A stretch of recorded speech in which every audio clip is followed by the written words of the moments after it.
I would just gently remind him it was a former Tory Home Secretary in the first 2010 to 15 Parliament that started speaking about disproportionate use of stop and search powers and changed the rules around stop and search to reflect the disproportionate use of that power. Back then, that has been the record of the previous government, but I hope he will recognise that the police already have the power to use stop and search indiscriminately where the intelligence suggests that that is required. That is an operation. So they're bringing back the stop and search. UK police charged a man with attempt murder in a train stabbing of several victims.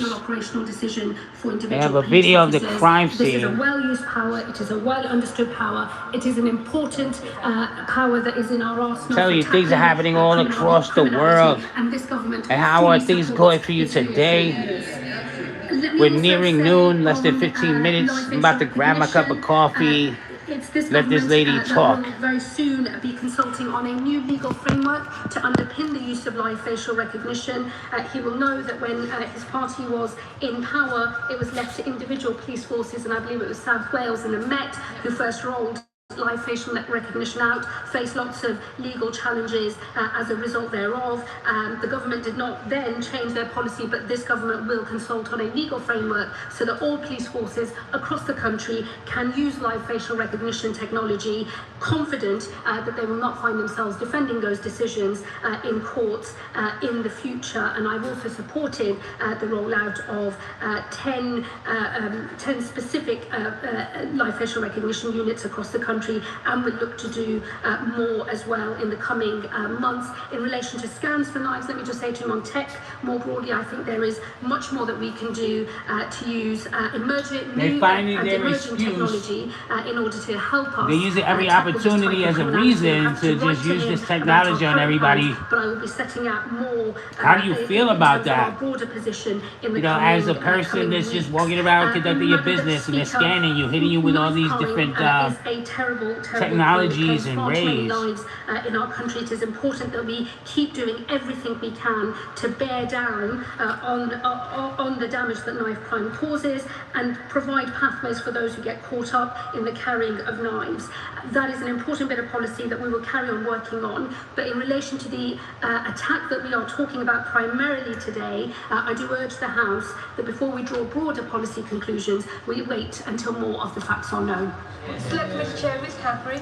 And people are worried about them taking away your freedom of speech and your firearms. They're looking to take away your butter knives. The Secretary of State for Transport, who's here today, for her comments on the media. It's crazy. And I share, as all members of this House do, their concern for the victims and their families, and her recognition of the heroism of so many in this tragedy on Saturday. On behalf of my colleagues on the Transport Committee, I would like to pay particular tribute to all the staff of Avanti West Coast and Network Rail who responded so quickly, and in particular to the train driver who reacted so promptly to get the train to Huntingdon in order that the emergency services could meet it, and also to the onboard staff member who is in hospital after protecting passengers. Now, I know that people may be nervous of travelling by train now, and I thank the work the government and the police services have done to ensure additional police presence at our rail stations. No, this is the type of conversation and awareness that I bring to people. On my way in. But these people, earlier. They wait till these opportunities given that the Home Secretary are there so that they could use it to inflict more government reach and restrictions as the opportunities. Of the risk posed on our trains has not changed, as this was creating the solution attack. for everything. Will the Home Secretary assure me that any long-term changes to security on our rail services will be considered very carefully? How everybody do it today? Full facts of this incident are known and not rushed into without considering the potential downsides that may impact on the ease of travel by train. Well, I thank my honourable friend for her question. It's always a balance in terms of ease of travel for millions of people every single day and making sure that people are safe. And of course, this government, the Transport Secretary and the rest of government will make sure that any arrangements we have, whether we remain with the current arrangements or anything that might change in the future, always strikes the right balance. That's the most important thing. But for now, based on our current understanding of this attack, the risk assessment has not changed. And although we're providing more reassurance to people so they feel safe getting on the trains in the aftermath of this attack, at this point there are no proposals to go further, but we will of course review that once Do you more. feel safe when you travel, people? Let me know what's going on. Thank you, Madam Deputy Speaker. This attack How has do you left feel 11 about people all in this hospital. violence One of going them, a on? member of the train staff who is in a critical but stable condition. My party's thoughts are with all And those for the affected, people that's worried the about them victims, going their loved after your ones, and guns, everyone now who they're going to be witnessed going such a after your shocking butter event. knives. We also want to thank the emergency services and rail staff for their swift response, as well as the passengers who intervened to prevent further harm. After this sort of incident, Madam Deputy Speaker, it is vital the police are given the time and space they need to establish the full facts. That is ever more difficult due to the rapid spread of disinformation online in the immediate aftermath of these sort of attacks. Within hours, social media was flooded with speculation over the ethnicity and race of the perpetrator, inciting racist and Islamophobic comments. And when They're trying communities to were still provoke the reeling from the public horror with all of this. this attack, Are you certain political surprised? figures on the hard right, including members of the Reform Party, were already seeking to exploit the incident for political gain. Desperate to involve Are they trying to themselves in the create a tragedy, civil war they everywhere, reached for their people? dog whistles. They threw around baseless opinions on levels of crime when facts were available.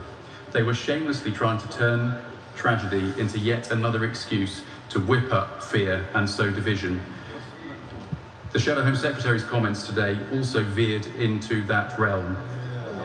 Never is an opportunity to blame You foreigners. hear them missed. moaning and groaning in the background. That is beneath contempt. At moments like this, those who aspire to leadership must calm fears and attempt to unite, not inflame tensions.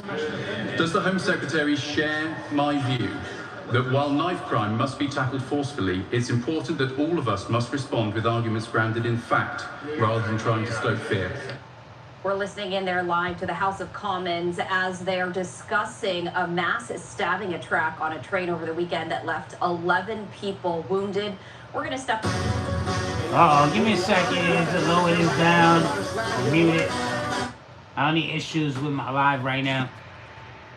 Excuse me, people, excuse me. How you doing? How's everything? Crazy situation.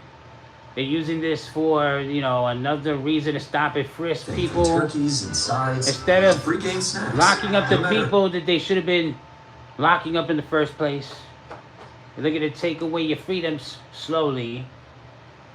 Just a bizarre situation going on in the UK as they're becoming a huge police state. They're using facial recognition technologies, you know, to make sure that they can track and trace people. And they're using these situations to implement all these tools. You know, are they creating them? Is this really the people? Is this really the public? Is it deeper than that? I don't know. I mean, I kind of wonder what's going on. And hopefully you're putting some mind into it. Hey, how's everybody doing? Hopefully you're enjoying some coffee. I'm going to get ready to take these two down for their midday walk in a second. But I just wanted to catch up with some of the news that they were talking about. I found it interesting. And where's everybody from? Give me a second. Give me a second to set this back up.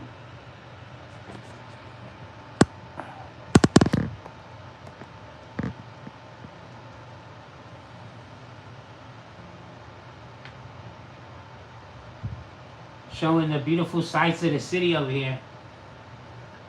The city that don't seem the same to me anymore.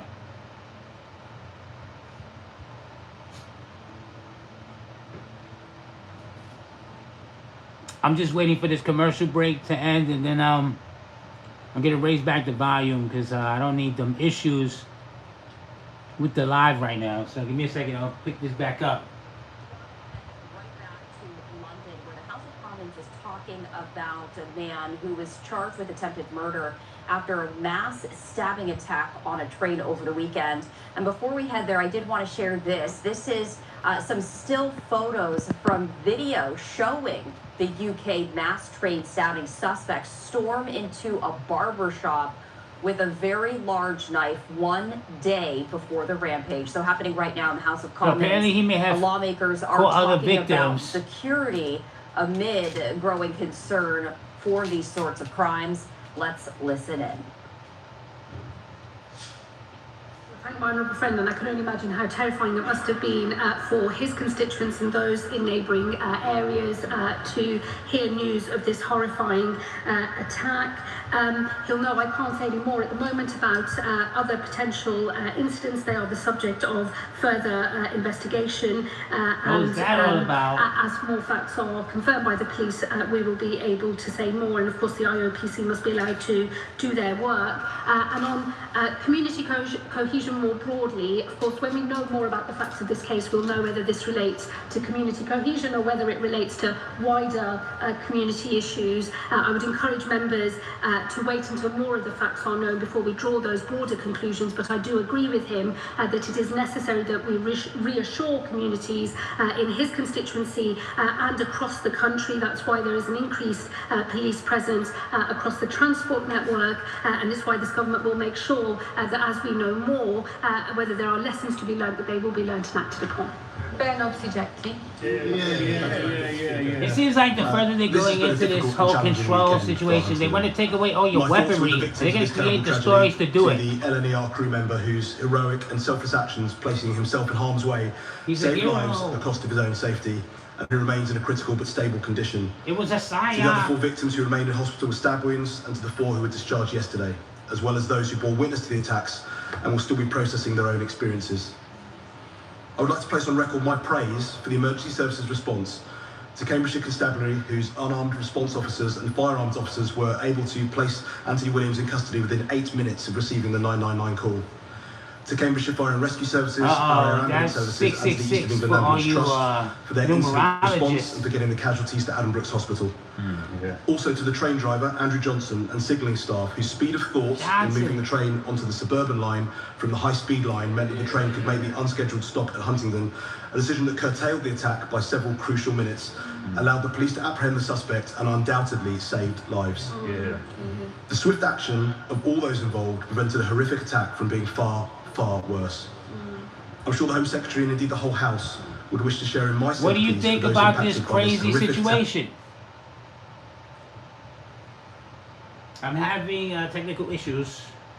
Bear with me. My Wi-Fi is currently not being directed And my properly. pride in the conduct, leadership and professionalism of the responders and railway staff. Well, can I thank the honourable member